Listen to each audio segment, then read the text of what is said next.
I rise today to commemorate a statesman and a mentor, Senator Mark Hatfield. He took many roles: dedicated public servant, conscientious man of faith, a pioneer for new development in the West.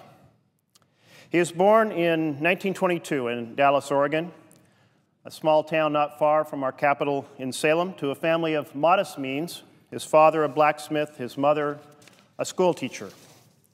When he was young, his family then actually moved to the state capitol, which gave him a chance as a teenager to work as a guide in the state capitol building and to imagine returning one day as a public leader.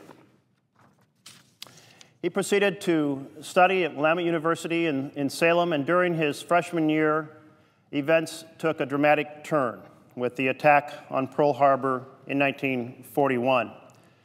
Senator Hatfield joined the reserves, and he accelerated his studies, so he completed his degree in 1943 and joined the Navy. He then proceeded as a naval officer and fought in Okinawa, Iwo Jima, and he saw the devastating aftermath of the atomic bomb at Hiroshima, an imprint that, along with his faith, would cause him to struggle with the appropriate and moral use of force throughout his life in public service. In 1964, he championed an initiative to outlaw the death penalty. That ballot measure passed, and Governor Hatfield then commuted the sentences of those on death row. In 1965, in July, he was the one governor at the National Governors Association to vote against a resolution endorsing the Vietnam War.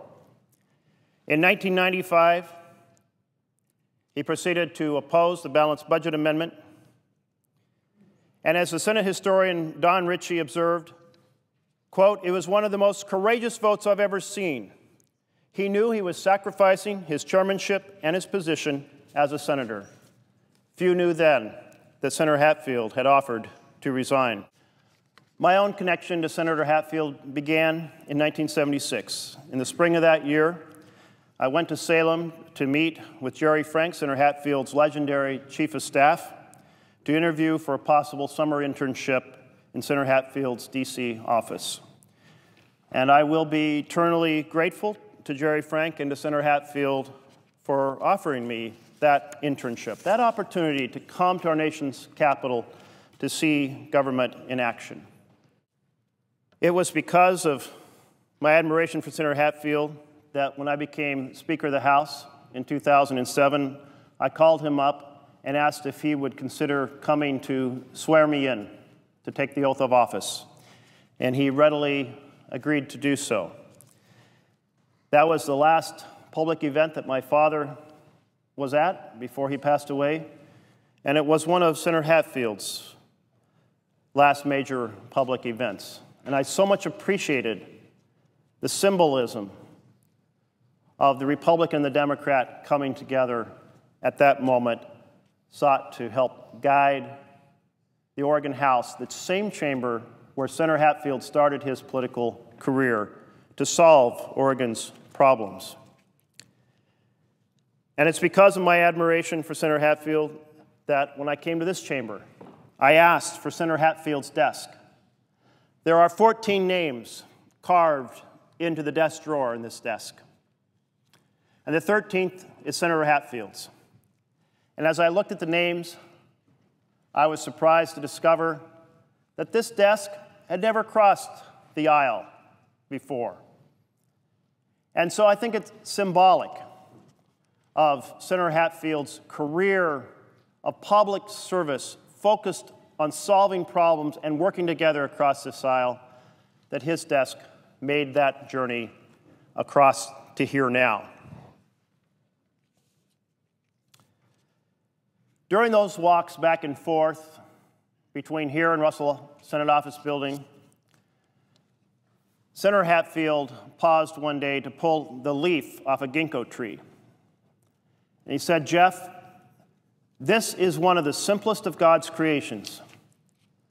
Why is it that folks can't see the beauty of God's creation in the very simplest of one of his plans?" And I held that leaf tightly in my hand, determined to preserve it. And just as we got back to the office, he plucked it out of my hand and said, well, of course you don't want to carry on that leaf. And I didn't have the courage of the moment to say, no, I would treasure that leaf for my life and grab it back from him. But I don't have the leaf, but I take that memory of his deep personal faith and conviction.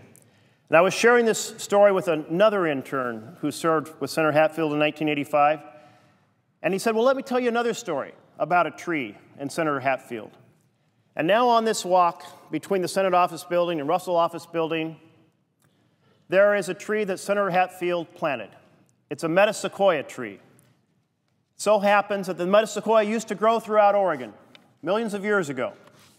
And when people found the fossils and studied it, they concluded that this tree was extinct until the 1940s when they found a stand of metasequoia growing in China. Well, Senator Hatfield arranged to have one of these trees planted in that walk. And it so happens that in 2005, when I was House Democratic leader in Oregon, we passed a bill that made the metasequoia tree the fossil of Oregon. And we didn't know about this tree that Senator Hatfield had planted. But there it is today. It is now 25 years old. It sheds its needles every winter, so people think it's a fir tree that has died. But it comes roaring back to life in the spring. And now, 25 years into its life, it is equal to the highest of the broadleaf trees there on the grounds of the Capitol. And in another 25 years, Hatfield tree is going to soar these Capitol grounds, and in so doing, it is going to represent the values that he fought for, the courage of one's conviction, the effort to get beyond the bumper stickers and into the nitty-gritty of issues and to come to a conscientious decision that will take our nation forward, the determination to be oriented to solving problems and not to the partisan divide.